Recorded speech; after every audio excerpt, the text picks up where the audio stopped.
do you hear yourself? You're going to interrupt me every single time that I open my mouth. I love you guys. What the hell did she just say? She didn't say anything. The pilot who is offended by the word wife or the word cockpit, maybe that person shouldn't be a pilot. How are you doing the job differently than Kamala did it? Well, I don't have 4 shots of vodka before every meeting. That's one way I think that Kamala really tried to bring herself into the role is these word salads. A handful of problems. Only, Martha, do you hear yourself? Only a handful of apartment complexes in America were taken over by Venezuelan gangs, and Donald Trump is the problem and not Kamala Harris's open border? By the way, I think the speech is going to be great, but I don't know how you do this for 9 minutes.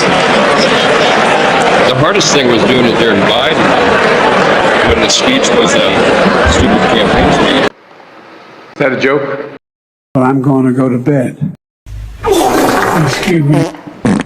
Dana, would you like to ask me questions and then let me answer them, or would you like to debate me on these topics? I noticed that when you had Kamala Harris and Tim Walz, you gave them multiple choice answers to the questions that you asked, and you allowed them to answer the questions. I'm happy to be here to talk about policy, but if you're going to interrupt me every single time that I open my mouth, then why am I even doing this? So please, ask a question. Look, I think the right person to ask is the Gold Star families who invited Donald Trump and lost a loved one because of Kamala Harris's failed policies. Were they happy to have the President of the United States there? And they would say, absolutely. Thank God somebody showed up. They wish Kamala Harris would have showed up. And she didn't. I think it's interesting, actually. They make an interesting tag team because, of course, Tim Walz allowed rioters to burn down Minneapolis in the summer of 2020, and then the few who got caught, Kamala Harris helped bail them out of jail. And by the way, I have to speak of inflation. I love these socks. What's with these socks? It's in honor of the T-shirts. I'm trying to stay focused, but I'm very impressed with the VP's. What was your second question? My second question for President Zelensky now. Why don't you wear a suit? Why don't you wear a suit? You're at the highest level in this country's office, and you refuse to wear a suit. I think that you guys have got to do a better job at actually forcing Kamala Harris to answer questions. It is the weirdest thing to me. Democrats say that it is racist to believe, well, they say it's racist to do anything. I had a Diet Mountain Dew yesterday and one today. I'm sure they're going to call that racist too, but I love you guys. And trust me, I say this with all humor. If American democracy can survive 10 years of Greta Thunberg scolding, you guys can survive a few months of Elon Musk. And he looks at me and he says, Dad, well, fuck. And like 12 people instantly turn around and look at me. And it's like, oh, Senator Vance, your son has such colorful language. And I'm like, oh my God, I'm such a terrible father. I think that she is the Michael Jordan of using as many words as possible to say as little as possible. There's actually a certain gift that she has, because you listen to her talk and you're 100, 200 words into it, you're 500 words into it, and you're like, what the hell did she just say? She didn't say anything. Energy is going to be like it's never been before.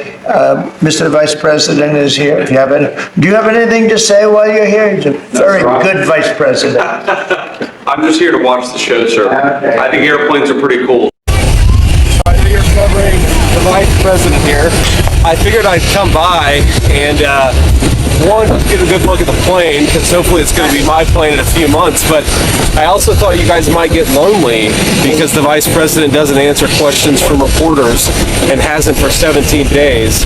Have they give you guys an explanation for why she won't take questions from reporters? No? Nobody?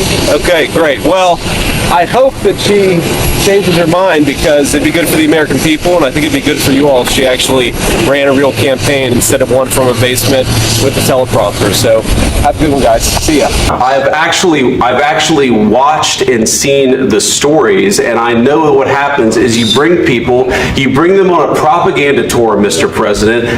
Do you disagree that you've had problems like bringing people into your military? And do you think that it's respectful to come to the Oval Office of the United States of America and attack the administration that is trying to prevent the destruction of your country? You went to Pennsylvania and campaigned for the opposition in October. Offer some words of appreciation for the United States of America and the president who's trying to save your country. The very best security guarantee is to give Americans economic upside in the future of Ukraine. That is a way better security guarantee than 20,000 troops from some random country that hasn't fought a war in 30 or 40 years. How long were you in Rogan? Almost 4 hours. Almost 4 hours. So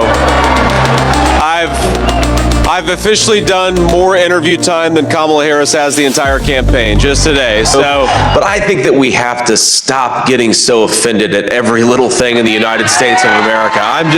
I'm so over it. Can we all just take a chill pill and take a joke from time to time? This is ridiculous. But I want to move on to something that Governor Walz has called you and Donald Trump, and that is weird. Sure. And it is taken off. The New York Times reports that when Donald Trump was asked about it, he said, "Not me, they're talking about JD." Well, certainly they've levied that charge against me more than anybody else, but they can accuse me of whatever they want to accuse me of.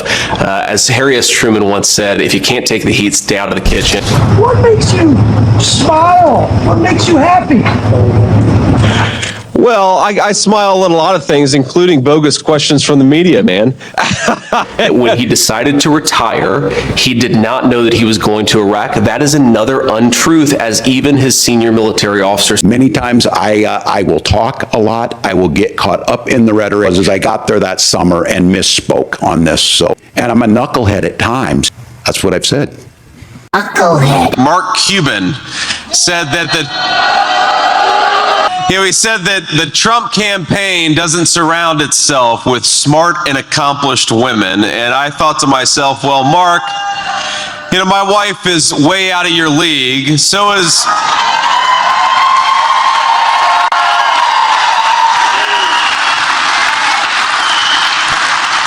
So is Melania Trump, by the way. So is Susie Wiles, who's running the Trump campaign. I have an idea. We have the man right here. Come on. Let's go, JD. We're putting you on stage. Great. Yeah, look, I said what I said, which is that we do have, of course, a special relationship with our friends in the UK and also with some of our European allies.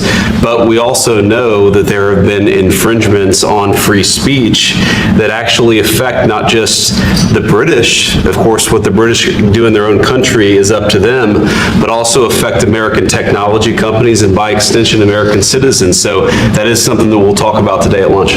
We've had free speech for a very, very long time in the United Kingdom, and it will last for a very, very long time. In relation to free speech in the UK, I'm very proud of our history there. Earlier this week, 2 police officers paid a visit to a grandmother, Helen Jones, simply for criticising Labour politicians on social media. Arresting you on suspicion of improper use of the electronic communications network.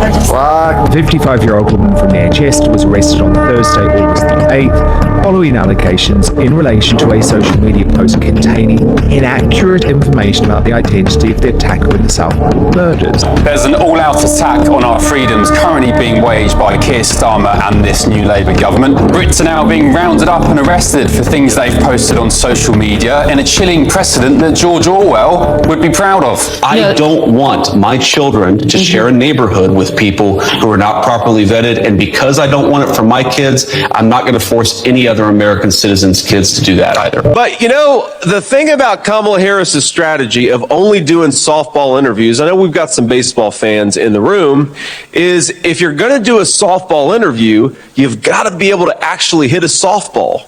That could be the Kamala Harris official campaign slogan. Kamala Harris, nothing comes to mind. I watched Kamala Harris on The View so that you didn't have to. And I'm telling you, I'm about 20 IQ points dumber for having done it, but these are the sacrifices I'm willing to make. There's a pilot who is offended by the word wife or the word cockpit. Maybe that person shouldn't be a pilot.